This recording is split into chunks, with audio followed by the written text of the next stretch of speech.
श्रीमद् भगवत गीता केवल किसी एक धर्म, जाति या समुदाय के लिए नहीं है। यह जीवन जीने की कला है। यह मनुष्य को दुख से सुख की ओर, भ्रम से सत्य की ओर और कमजोरी से आत्मबल की ओर ले जाने वाला दिव्य ग्रंथ है। यदि धरती का हर इंसान गीता को केवल पढ़ ही नहीं बल्कि समझ ले, तो उसका जीवन अपने आप ही संतुलित, शांत और सफल हो सकता है। ऐसा कहा जाता है कि जिस घर में रोज गीता का पाठ होता है या गीता सुनी जाती है, उस घर में स्वयं भगवान श्री कृष्ण का वास होता है, क्योंकि श्रीमद् भगवत गीता स्वयं भगवान की वाणी है। इसकी महिमा अपार है, अनंत है। शेषनाग, महादेव, गणेश जी भी इसकी पूर्ण महिमा का वर्णन नहीं कर सकते, फिर हम साधारण मनुष्य तो क्या ही कह सकते हैं। श्रीमद् भगवत गीता में कुल 18 अध्याय और 700 श्लोक हैं। सभी श्लोकों को पढ़ना और उनका गूढ़ अर्थ समझ पाना हर किसी के लिए संभव नहीं होता। इसलिए आज के इस विशेष वीडियो में हम श्रीमद् भगवत गीता के 700 श्लोकों का सार समझने का प्रयास करेंगे। यदि आप इन विचारों को रोज रात में सोने से पहले सुनते हैं, तो निश्चित रूप से आपके विचार, आपका चरित्र और आपका जीवन धीरे धीरे बदलने लगेगा। भगवान श्री कृष्ण अर्जुन से कहते हैं, हे अर्जुन, मैं सभी प्राणियों के हृदय में स्थित आत्मा हूं। इस संपूर्ण सृष्टि का आदि, मध्य और अंत मैं ही हूं। मैं सूर्य हूं, वेदों में सामवेद हूं, देवताओं में इंद्र हूं, इंद्रियों में मन हूं। मैं ब्रह्मा हूं, मैं विष्णु हूं, मैं महेश हूं। जलाशयों में मैं समुद्र हूं, पर्वतों में मैं हिमालय हूं। इस संसार में जो कुछ भी तुम देख रहे हो, जो कुछ भी अनुभव कर रहे हो, वह सब मैं ही हूं। मनुष्य चाहे कितनी भी बड़ी बड़ी बातें जान ले, कितने ही ग्रंथ पढ़ ले, लेकिन यदि वह स्वयं को नहीं जानता, तो वह अज्ञानी ही कहलाएगा। आत्मज्ञान के बिना जीवन अधूरा है। यदि कोई आपको ठुकरा दे तो बुरा मत मानिए, क्योंकि अक्सर लोग आपकी कीमत नहीं जानते। जो रिश्ता आपको रुला दे, उससे गहरा कोई रिश्ता नहीं होता, और जो रिश्ता आपको रोता हुआ छोड़ दे, उससे कमजोर कोई रिश्ता नहीं होता। गीता हमें सिखाती है कि हमेशा शांत रहना सीखो। शांति मनुष्य को भीतर से मजबूत बनाती है। जैसे लोहा ठंडा होने पर ही मजबूत होता है, लेकिन गर्म होने पर किसी भी आकार में ढल जाता है। विपत्ति के समय मनुष्य को 7 गुण अवश्य बचाकर रखने चाहिए: ज्ञान, विनम्रता, विवेक, साहस, अच्छे कर्म, सत्य बोलने की आदत और ईश्वर में अटूट विश्वास। आत्मा हमेशा जानती है कि सही क्या है और गलत क्या है, लेकिन चुनौती मन को समझने की होती है। कठिन समय में व्यक्ति अकेला हो जाता है, पर वही कठिनाइयां उसे मजबूत भी बनाती है। जो आपको सम्मान दे, आप भी उसे सम्मान दीजिए। हैसियत देखकर ये सिर झुकाना कायरता का लक्षण है। भगवान श्री कृष्ण कहते हैं, हे अर्जुन, जो न कभी हर्षित होता है, न द्वेष करता है, न शोक करता है, न कामना करता है, जो शुभ और अशुभ कर्मों का त्यागी है, वही मुझे अत्यंत प्रिय है। भगवान तक पहुंचने के 3 मार्ग हैं: ज्ञान योग, ध्यान योग और कर्म योग। इन तीनों में कर्म योग को सर्वोच्च माना गया है, क्योंकि कर्म करते हुए भी मनुष्य ईश्वर को प्राप्त कर सकता है।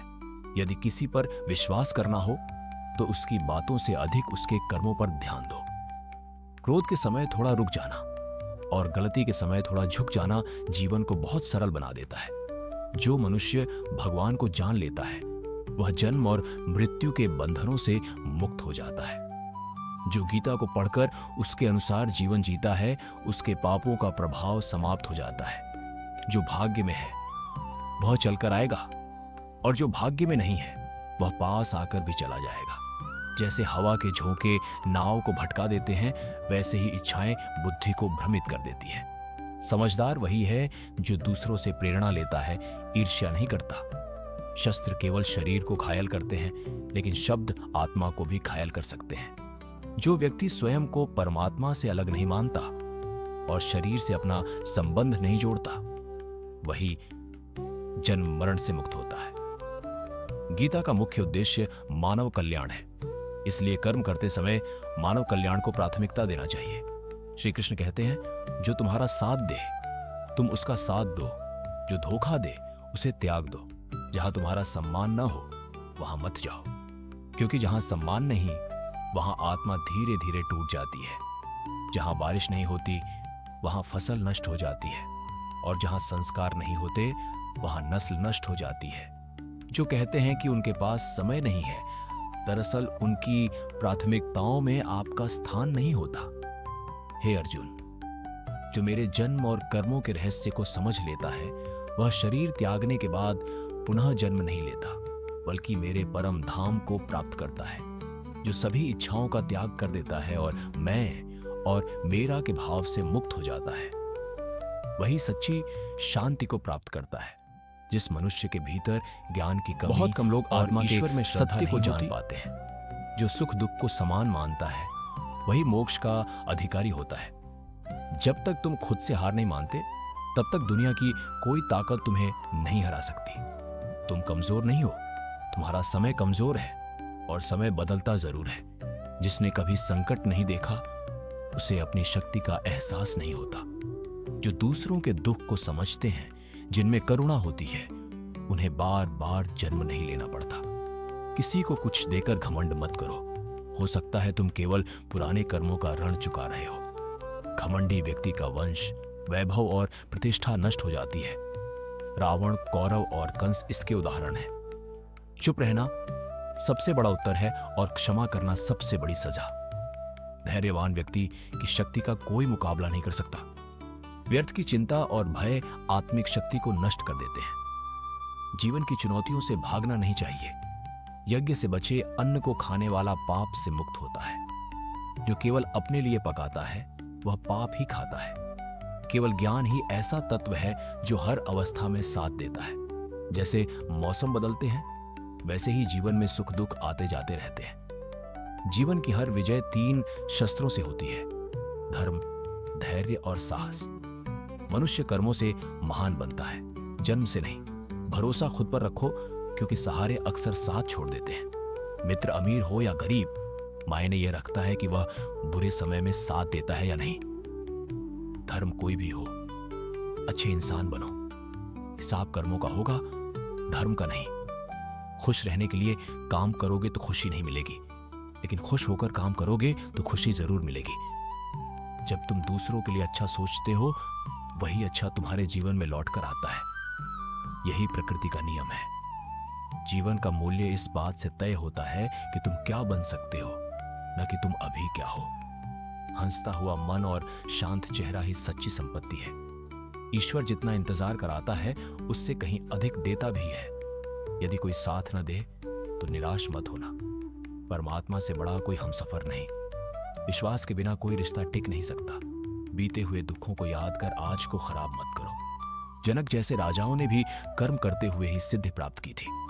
इसलिए कर्म करो, फल की चिंता मत करो। श्री कृष्ण कहते हैं, हे पार्थ, यदि मैं कर्म न करूं तो संसार का संतुलन बिगड़ जाएगा, क्योंकि लोग मेरे ही मार्ग का अनुसरण करते हैं। इस संसार में दुखी इंसान की मदद कम ही होती है और थोड़ा सफल होते ही लोग जलने लगते हैं।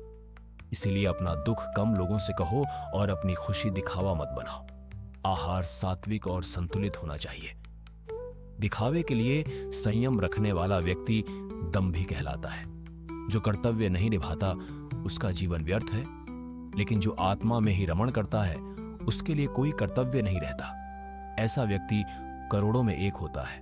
असली शक्ति बाहरी विजय में नहीं, भीतर की स्थिरता में है। जब परिस्थितियां विपरीत हों और मन शांत हो तो वही सच्ची शक्ति है। मनुष्य का सबसे बड़ा शत्रु उसका अहंकार और लालसा है। सच्चा प्रेम पाने का नहीं, देने का नाम है। अकेलापन कमजोरी नहीं, आत्म खोज का अवसर है। असफलता जीवन की शिक्षक है। जो असफलता से सीख लेता है वही सफल होता है। त्याग और समर्पण जीवन को हल्का बनाते हैं। मनुष्य का वास्तविक सौंदर्य उसके चरित्र में है। धैर्य सफलता की नींव है। समस्याएं सिखाने आती हैं, डराने नहीं। सच्चा आत्मविश्वास भीतर की शांति से आता है।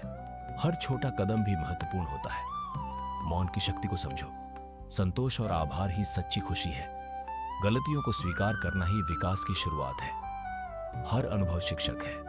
सच्चा साहस भीतर के डर से लड़ने में है। जीवन का उद्देश्य केवल पाना नहीं, बल्कि बेहतर इंसान बनना है। दूसरों की राय को अपने मूल्य का पैमाना मत बनाओ। क्षमा करने से आत्मा हल्की होती है। समय की कदर करो, वही सबसे बड़ा शिक्षक है। अकेले रहना आत्मबल देता है। सपने बड़े रखो और कर्म में बदलो। सच्ची स्वतंत्रता भीतर से आती है। हर समस्या के भीतर अवसर छुपा होता है। असली महानता दूसरों का जीवन सरल बनाने में है। दोस्तों, यही है 2026 में सफल होने का मंत्र, श्रीमद् भगवद गीता का सार। यदि आप इन विचारों को जीवन में उतार लेते हैं तो सफलता, शांति और संतोष अपने आप आपके जीवन में आने लगेंगे। यदि आपको यह वीडियो अच्छा लगा हो तो इसे लाइक और शेयर जरूर करें। कमेंट में जय श्री राधे कृष्ण लिखना न भूलें। ऐसे ही ज्ञानवर्धक और प्रेरणादायक वीडियो पाने के लिए हमारे चैनल राधा कृष्ण वाणी को सब्सक्राइब करें और घंटी जरूर बजाएं। भगवान श्री कृष्ण आपके जीवन को सुख, शांति और सद्बुद्धि से भर दें। अपना ख्याल रखिए। जय श्री राधे कृष्ण।